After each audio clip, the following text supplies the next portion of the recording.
Hello and welcome to FPL Mate, your best mate for fantasy Premier League content for the 2020-21 season. My name is Dan and we're getting to a stage of the season where maybe you're thinking, I'm not quite where I want to be in terms of rank. I want a little boost. Maybe you already have a really nice rank, but you want to make sure you stay ahead of the game. And what you need to do, achieve these goals of yours, is you need a nice differential or two. Now, you could spend a couple of hours researching some differentials yourself, or you could let a sado like me do it for you, your mate over here, and present with you, 6 really nice differential options that I've kind of identified. 5 main ones and then 1 bonus one at the end as a little treat. And maybe pick from one of them if you like the sound of them. So, if you do enjoy this video, please do give a big thumbs up if you find it helpful in any way. And of course, please do subscribe as we get closer and closer to this 50,000 subscriber goal. Oh my god, we're getting really close, guys. Please continue to subscribe. It's super helpful. Only can do it with your help. So yes, without further ado, before we get on to the main part of the video, I have got a quick message from a sponsor. So today's video is sponsored by Manscape.com, backed by popular demand, as I know some of you are asking, when is Manscape coming back to FPL Mate? Well, here it is. Obviously, some of you will already know I love this company and their products, so it's really nice for me to be working with them again. But for those of you who don't know what Manscaped is, well, let me put it this way. The amount of love and care we give to our FPL teams, why not give the same love to your manly areas? Now, Manscaped make male grooming razors and products designed specifically for your balls right up to your nostrils. Now, they're super high quality. My fiance certainly approves that I'm using their product, namely this Lawnmower 2.0. which is a razor designed specifically for its masculine purpose. Got a super long battery life. It's got this LED light on it, right? I know you probably can't see it perfectly on screen, but, I thought it was just a gimmick at first. Honestly, I don't know how I lived without one before, but you can get 20% off and free shipping on anything you like from the Manscaped store with the code FPLMate. Now, obviously, that's a huge saving, so head to manscaped.com, and if you see anything you like, feel free to use my code for that discount and free shipping. It also really helps to support the channel too, so we all win. Now, speaking of winning, I think we get back to the topic of winning at FPL. So my first differential for you today is Harvey Barnes, 4.8 ownership.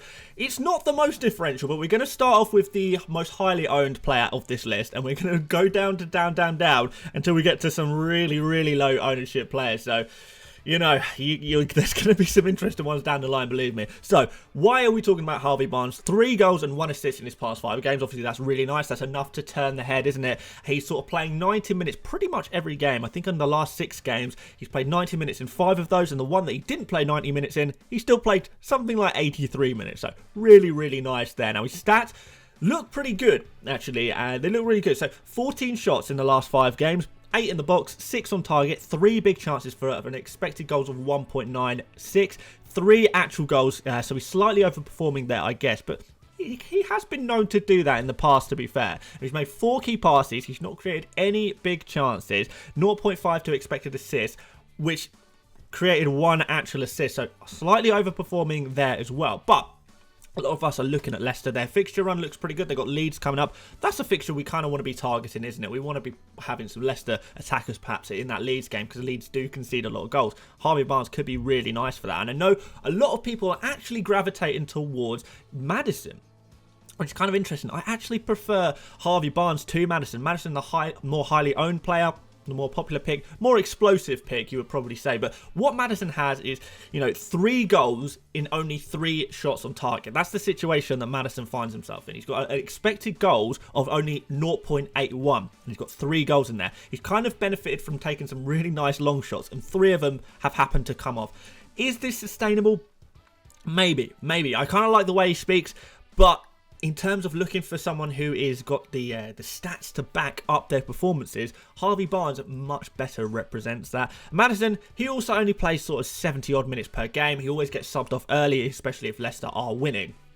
So you are going to see more minutes on the field from Harvey Barnes, and he's a player that's improving as well, Harvey Barnes, I feel like. Maddison, yes, he is good, but Barnes, more differential, and his stats are backing up his scores. And his scores are not even bad. They're not even really worse than Maddison's anyway, so Harvey Barnes is actually my recommendation there, but yeah, one to think about. My next differential is Harry Maguire at 4.4% ownership. Still pretty low. I mean, all of these on this list are below 5%.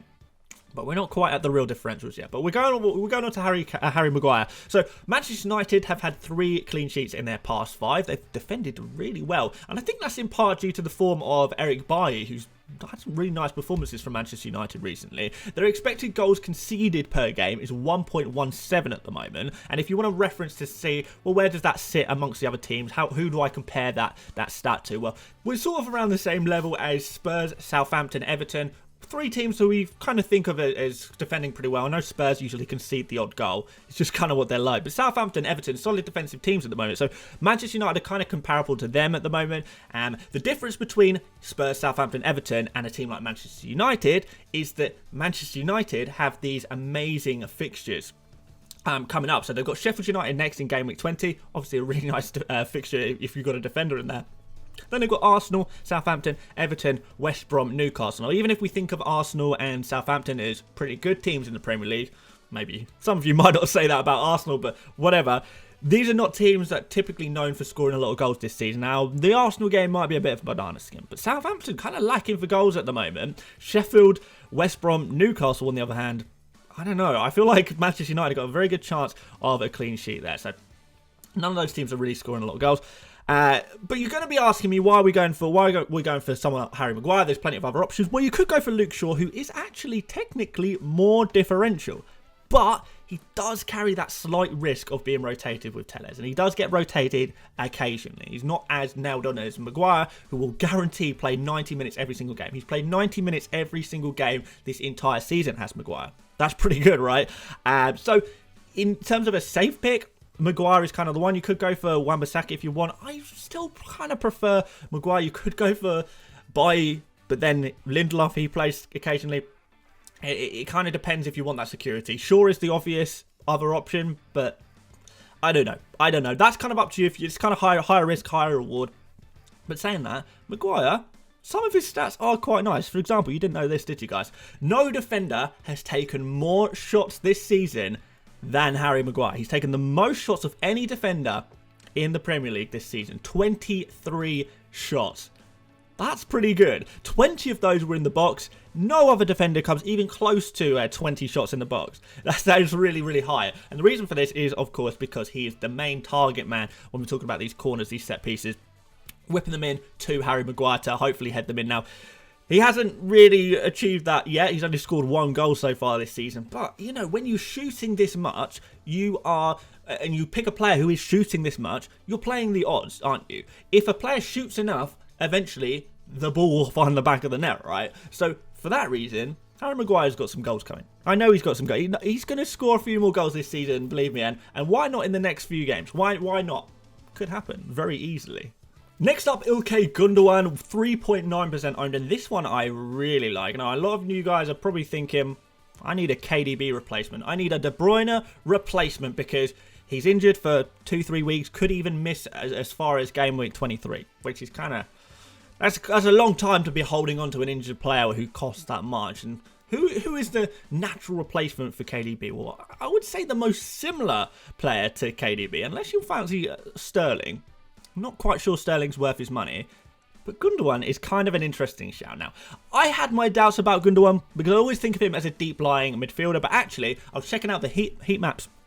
He's getting forward a lot. He's arguably occupying the same level of forwardness as KDB is, although Gundogan, of course, is more restricted to just the left side of that central midfield. So he'll hang around, generally speaking, the left side, just outside the box. He's getting forward, you know, equally as much as KDB, except he's just occupying the left side rather than KDB, who does move around a little bit more around the pitch. They also take a similar amount of touches, similar amount of shots, you know, although Gundogan, he's taken much more shots in the box in these dangerous areas, and as such, Gundogan actually has a higher expected goals than KDB, even if you discount the penalty that Gundogan scored. Even if you discount the penalty, Gundogan is still, his attacking chances are of higher quality, and he's getting a higher chance of goals, and that's kind of reflected in the output. 4 goals for Gundogan in the last 5 games, compared to 1 of KDB. It's kind of like, and the stats are similar in so many ways, that Gundogan is arguably like a mini cheap KDB in many ways. Same team, occupying similar areas of the pitch, I guess. Obviously, we don't have the set pieces, but we do have penalties, which I think Gundogan could be nailed on penalties from now on. I really think that is a really good chance of that happening. But anyway, KDB does have Gundogan beaten on creativity by a long shot. To be fair, we kind of expected that. I'm sure he did. But midfielders, they get the majority of their points for goals, not assists. So goals are keys. Anyway, let's look at some Gundogan stats, and this does not fit with the idea of Gundogan being a deep-lying player. If you listen to these stats, right, 16 shots, 13 in the box. This is in the past 5. 6 shots on target, 4 big chances, pretty nice. 2.61 expected goals, 4 goals, 8 key passes, 1 big chance created, 1.1 expected assists, but no actual assists. So actually underperforming on the assists as well. So maybe we will start to see Gundogan getting a couple of assists in coming game weeks. And you know, with the potential of him being on penalties permanently now, certainly whilst KDB's not around. I don't think Sterling takes penalties now. I don't know. And Aguero, he's got COVID, unfortunately, so he's not going to be around to take penalties. Gundogan kind of seems like a really good shout, and he frees up so much money for you to spend on the rest of your team. Is he an adequate KDB replacement? I'm not sure. It's risky, it's a differential, but that's what this video is about. It's about taking some risk with some differentials in. And honestly, 3.9% owned Gundogan, not for much longer. Not for much longer, guys. So let's try and get ahead of the game there and bring him in. I think I might go for this one. Anyway, let's move on to the next one. Okay, we've got Emil Smith-Rowe at 3.4%. I know some people have spoken a little bit about Smith-Rowe a little bit before. He is only 4.5 million, which is why so many people are being drawn to him, right? I think he's a great, super great budget option, but kind of manage your expectations because he is 4.5 million for a reason. Now, don't expect the same FPL scores as you might compared to, you know, mid-price midfielders, Grealish, Barnes, Maddison, as we spoke about earlier. Smith-Rowe's not going to get those kind of scores. That said, I think he can compete with some of the 6 million, 6.5 million midfielders. He can compete with that, the players in those price ranges in terms of scores. So he's really good midfielder with a really good price as well. I kind of wanted to say this because I know a lot of people try and cut corners with a bunch of minimum price players all in their starting 11. You know, they think, oh well, I can just play Smith-Rowe, Bissouma and Anguissa in my midfield, and that way I can spend all my money on Vardy and Kane and Salah, etc, etc. Don't do that. Don't do that. He's kind of a good option, especially if you're building towards a bench boost. He's going to be a really good bench boost option to leave on your bench, and he's also kind of a good option, a kind of rotation player. I wouldn't want to be starting him in my FPL team every single game week. I think that's asking a little bit too much of a 4.5 million player. Now, I'm an Arsenal fan, so if it counts for anything, I would say that he is nailed right now, unless we buy a new creative midfielder. But even if we don't, you know, often with young players, we find that they have stints in the team, and then they kind of fall out of favour at some point or another. We see that all the time. So right now, Smith-Rowe, he's kind of key to what's going on at Arsenal. But that could change in a month and a half's time.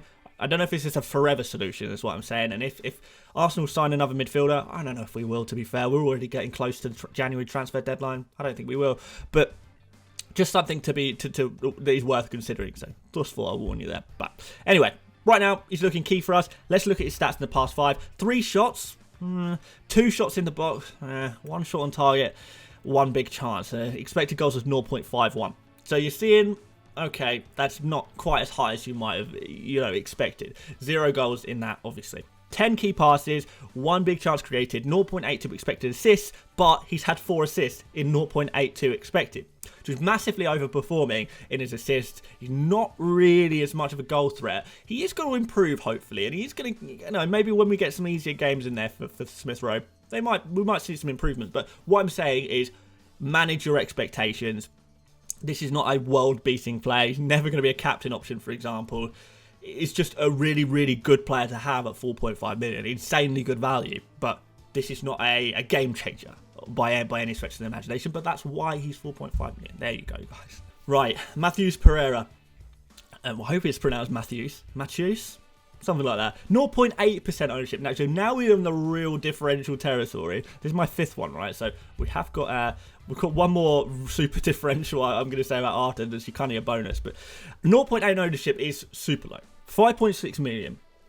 I think he's kind of come up on a lot of people's radars, to be fair, because of his recent performances. 1 goal in his last game, 2 goals in the game before that.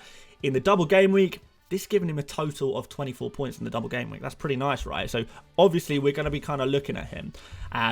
Really impressive scores, particularly for a 5.6 million midfielder. Super cheap. And this, by the way, is his lowest price he has been this season. He started off at 6 million. He's now all the way down to 5.6 million. So if we're talking about bargains, now is kind of an ideal time to jump on him before his price goes back up, if you do like the look of him. Now, he was actually out of the West Brom team for 3 game weeks due to suspension. Then he came back. For the next 2 games, he was on the bench.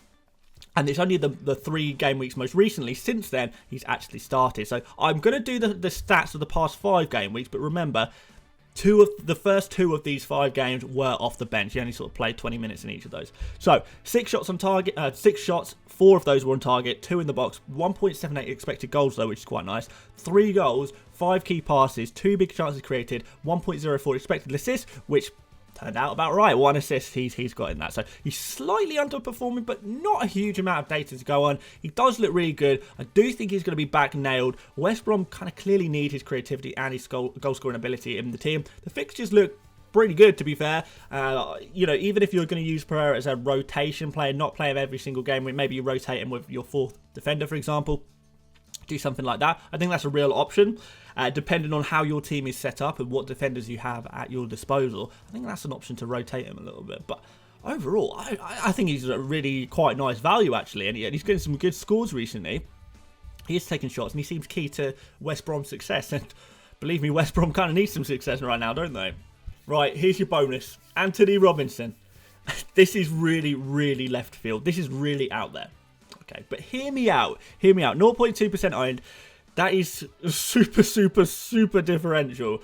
4.4 million now. Here's your bonus Jonas. Now, the reason he's a bonus player rather than, a main player is because he is indeed suspended for game week 20, and he's not going to return until game week 21, where Fulham play West Brom. So he's not someone you want to be bringing in right now, but he is someone who's firmly on my radar for a cheap defender. I know a lot of you guys have been asking me, where do we go with our defenders? Well, I've got my Man City, I've got my Man United, I've maybe got a West Ham player in there, maybe I've got an Aston Villa player in there. I really need a really cheap defender. Where am I going to go?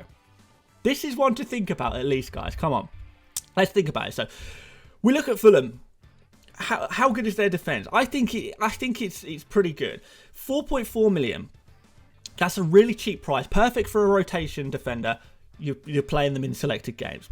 But how Fulham got in defensively recently? Well, they just played Spurs, Chelsea and United all in a row. It's kind of hard to judge them on that. It's probably a bit harsh to judge them on that, to be fair. But they only conceded 4 goals in the 3 games against those really tough fixtures. But before that, they kept a clean sheet against Southampton. Only a dodgy penalty decision cost them the 1 goal against Newcastle. And then they had a clean sheet against Brighton before that too. Overall, their defence has actually been really impressive. I quite like the look of it. And whilst I wouldn't bank on a Fulham defender every single game week in my team, I do think he could provide some real value as a rotation option. Now, the fixtures coming up after game week 20 for Fulham are West Brom, Leicester, West Ham, Everton, Sheffield United, and then Crystal Palace. Now, you could easily play Robinson for a few of those games, maybe West Ham, West Brom, Sheffield United, and Palace, for example. I honestly wouldn't mind playing him against Leicester or Everton, or having him as a backup to play in those games if one of my main players doesn't start, for example. But those 2 games are far from guaranteed results, but they're not that bad. Now, you might be thinking now,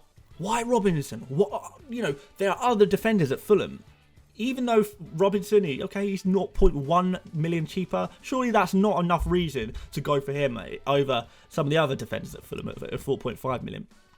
But Robertson actually offers pretty decent little bit of attacking threat for a defender that is so cheap. Because you got to, like I say about cheaper players, manage your expectations.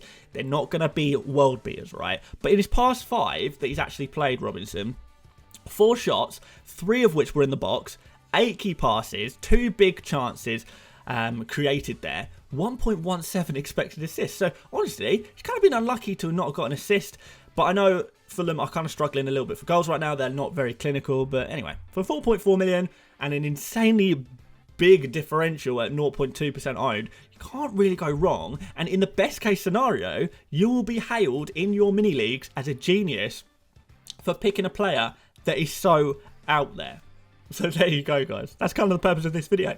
Picking players that are different, giving yourself a boost, surprising your mini league friends with someone which is a little bit different. I love it. I love a differential. So there you go, guys. That is the end of the video. I hope you did enjoy it. If you did, please do be sure to give a like on the video. Super, super helpful for the channel. And of course, please do subscribe. I can only do it with your help. I've got to reach 50,000 by the end of the month. I've got to do it. Surely, can only do it with your help, guys. Please do help me out there. Of course, if you're interested in the Manscape product, their range of product, check out manscape.com. Use FPL Mates, all one word, in the checkout for that 20% discount and free shipping. Pretty decent chunk of discount there, to be fair. I certainly wouldn't want to be missing out on that discount if I'm going to be purchasing something from there anyway. You may as well. Anyway, Twitter, Instagram, join the mini league or support me on Patreon, all in the description right now. Go check that out too if you fancy it. And aside from that, guys, I will see you for tomorrow's video, which is going to be a buy, sell, keep, avoid. Yeah, lots to talk about there, but yeah, thank you so much for watching today, guys, and I will see you on the next one. See you later, mates. Bye-bye.